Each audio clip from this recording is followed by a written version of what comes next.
అనారోగ్యం పాలైతే ఆరోగ్యశ్రీ కావాలంటే ఆంధ్రప్రదేశ్ ప్రభుత్వం ఆరోగ్యశ్రీ కావాలంటే వాళ్ళు గుంటూరు హాస్పిటల్ పోవాలి తప్పితే వాళ్ళకి ఇంకో మార్గం లేదు.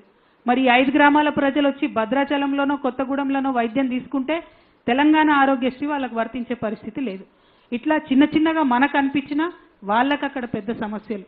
ఒక్క అంబులెన్స్ రావాలి అంటే 80 కిలోమీటర్ల దూరం కూనవరం నుంచి మరి ఇక్కడికి వచ్చేటటువంటి పరిస్థితి ఉంది తప్పితే వాళ్ళకు డైరెక్ట్గా తెలంగాణ అంబులెన్స్ కూడా అందేటటువంటి పరిస్థితి లేదు. ఇవన్నీ కూడా మానవీయ కోణంలో ఆలోచించి పరిష్కారం చేయాల్సినటువంటి సమస్యలు. వీటి కోసం పదే పదే ప్రయత్నం చేసినా కూడా జటిలమైపోయి పరిష్కారం కాకుండా ఉన్నటువంటి సమస్యలు. అందుకనే ఈ రౌండ్ టేబుల్ ద్వారా ఈ 5 గ్రామాలకు సంబంధించినటువంటి అనేక మంది మేధావులతో ఇదివరకే మాట్లాడి నేను తెలంగాణ జాగృతి నుండి కేంద్ర ప్రభుత్వాన్ని డిమాండ్ చేసేది ఏంటంటే ఇవాళ 20వ తారీఖు ఈ నెల 25 నాడు ప్రగతి ఎజెండా పేరుతోను నరేంద్ర మోడీ గారు 4 రాష్ట్రాల ముఖ్యమంత్రులతోని ఆంధ్రప్రదేశ్, తెలంగాణ, ఒరిస్సా, ఛత్తీస్గఢ్ ఈ 4 రాష్ట్రాల ముఖ్యమంత్రులతోని వారు మీటింగ్ పెడుతున్నారు. అందులో పోలవరం ఇష్యూతో పాటు అనేక ఇష్యూస్ వాళ్ళు మాట్లాడతారు. ఆ మీటింగ్లో నరేంద్ర మోదీ గారు ఖచ్చితంగా ఈ 5 గ్రామాలను తెలంగాణకు మళ్ళీ తిరిగి ఇవ్వాలని చెప్పి తెలంగాణ జాగృతి తరఫున మేము డిమాండ్ చేస్తూ ఉన్నాం. ఎందుకంటే 10 ఏళ్లలో ఎంత ప్రయత్నం చేసినా ఈ సమస్యలు పరిష్కారం కాలేదు. కాబట్టి ఈ సమస్య శాశ్వత పరిష్కారం కావాలంటే పురుషోత్తపట్టణం, గుండాల, ఎటపాక, కన్నాయిగూడెం, పిచ్చుకలపాడు ఈ 5 గ్రామాలు మళ్ళా తెలంగాణకి ఇవ్వాలని చెప్పి నేను కేంద్ర ప్రభుత్వాన్ని డిమాండ్ చేస్తూ ఉన్నాను.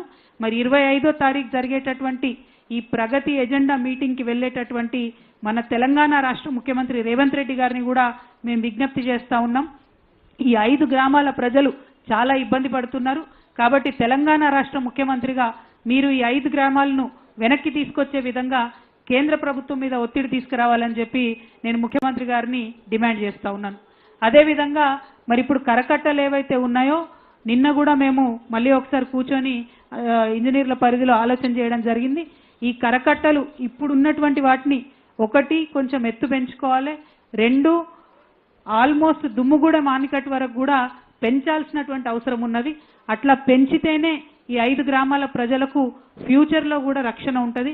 లేకపోతే ఏ ఒక్క సంవత్సరం అన్నా వరద ఎక్కువ వచ్చినట్టయితే డైరెక్ట్గా ఈ గ్రామాల రెవెన్యూలన్నీ కూడా భూములన్నీ కూడా మునిగిపోయేటటువంటి పరిస్థితి ఉంది. కాబట్టి దీని మీద కూడా రాష్ట్ర ప్రభుత్వం చాలా సీరియస్గా ఆలోచన చేయాలని చెప్పి నేను కోరుతా ఉన్నాను. మీ అందరికీ తెలుసు తెలంగాణ ఉద్యమ సమయంలో కూడా కేసీఆర్ గారు ఆదివాసీ గిరిజనుల యొక్క సమస్యలను పరిష్కరించాలని చెప్పి భద్రాచలంలోనే ఒక చాలా పెద్ద మీటింగ్ పెట్టడం జరిగింది. ఆ మీటింగ్ పెట్టినప్పుడు ఆనాడు షిబు సురేన్ గారని వారు కూడా పెద్ద మనిషి, జార్ఖండ్ కోసం పోరాటం చేసినటువంటి, జార్ఖండ్ రాష్ట్ర సాధన కోసం పోరాటం చేసినటువంటి వ్యక్తి, వారు కూడా రావడం జరిగింది. మరి ఆ తర్వాత అనేక సార్లు పోరాటం చేసినాం. తెలంగాణ ఉద్యమంలో భద్రాచలం నుండి గిరిజనులు, పెద్ద ఎత్తున ఆదివాసీలు అందరూ కూడా భాగస్వామ్యం అయినాం కాబట్టే ఇవాళ రాష్ట్రం సాధించుకున్నాం. మరి విభజన చట్టంలో వాళ్ళకి 90% నిధులతోని పోలవరం ప్రాజెక్ట్ వచ్చింది. మరి మనకేమొచ్చింది తెలంగాణకు, మరి మనకేమొచ్చింది కొత్తగూడెం భద్రాద్రి జిల్లా ఆదివాసీలకు అని ఆలోచిస్తే ఒకటే ఒకటి వచ్చింది, శాశ్వతమైనటువంటి ముంపు మనకు మిగిలింది. రాముడు కూడా మునిగిపోయేటటువంటి పరిస్థితి ఇవాళ వచ్చింది. ఇవి పరిష్కారం అవ్వాలంటే మాత్రం ఖచ్చితంగా మరి భద్రాచలం టౌన్ ఈ 5 గ్రామాలు కరెక్ట్గా ఉంటేనే ఏదన్నా గవర్నమెంట్ బిల్డింగ్ కట్టుకోవాలంటే టౌన్ దాటి బిల్డింగ్ కట్టే అవకాశం ఉంటుంది. భద్రాచలంలో వచ్చేటటువంటి చెత్త చెదారం ఎక్కడన్నా వెయ్యాలంటే ఒక డంపింగ్ యార్డ్ కావాలంటే ఇవాళ కనీసం ఒక గుంట జాగలేనటువంటి పరిస్థితి ఉన్నది. అంతేకాదు పురుషోత్తపట్టణం ఏదైతే ఆంధ్రకి ఇచ్చినరో అందులో 1000 ఎకరాల దేవుడి మాన్యాలు, రాముల వారి 1000 ఎకరాల భూమి ఉన్నది. ఇవాళ 1000 ఎకరాల భూమి ఆంధ్రకు పోయింది, దేవుడేమో తెలంగాణలో ఉన్నాడు.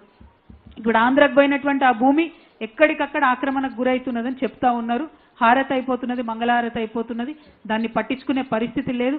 ఇవాళ ఆంధ్రప్రదేశ్ ప్రభుత్వాన్ని కూడా నేను డిమాండ్ చేస్తూ ఉన్నా, పురుషోత్తపట్టణం ఏదైతే ఆంధ్రలో కలపబడిందో మరి అందులో ఉన్నటువంటి 1000 ఎకరాలు భద్రాద్రి రాముడి మాన్యం ఏదైతే ఉందో దాన్ని తక్షణం ప్రొటెక్ట్ చేయాలి, ఆక్రమణలకు గురి కాకుండా రక్షణ కల్పించాలని చెప్పి ఆంధ్రప్రదేశ్ ప్రభుత్వాన్ని కూడా నేను డిమాండ్ చేస్తూ ఉన్నాను. మరి ఆనాడు మీ అందరికి కూడా తెలుసు, పార్లమెంట్లో మాట్లాడింది కేవలం తెలంగాణ వాదులుగా బీఆర్ఎస్ పార్టీ నుండి మేమే మాట్లాడినాం. ఆనాడు కూడా కాంగ్రెస్ నాయకులు వచ్చి పార్లమెంట్లో ఇట్లెట్లా అన్యాయం చేసిరు అని చెప్పి కూడా మాట్లాడినటువంటి పరిస్థితి లేదు. మరి అధికారంలోకి వచ్చిన తర్వాత చంద్రబాబు నాయుడు గారిని రిపీటెడ్గా, జగన్మోహన్ రెడ్డి గారు ఉన్నప్పుడు కూడా రిపీటెడ్గా కేసీఆర్ గారు కోరినరు ఈ రెండు రాష్ట్ర ప్రభుత్వాలు కలిసి జాయింట్ సర్వే చేయాలి, మునిగిపోయేటటువంటి ప్రాంతం ఏంటి అని అడిగితే అధికారుల స్థాయిలో వాళ్ళు ఒప్పుకున్నారు, కానీ ముఖ్యమంత్రుల స్థాయిలో ఎన్నడూ కూడా ఒప్పుకోవడం జరగలేదు.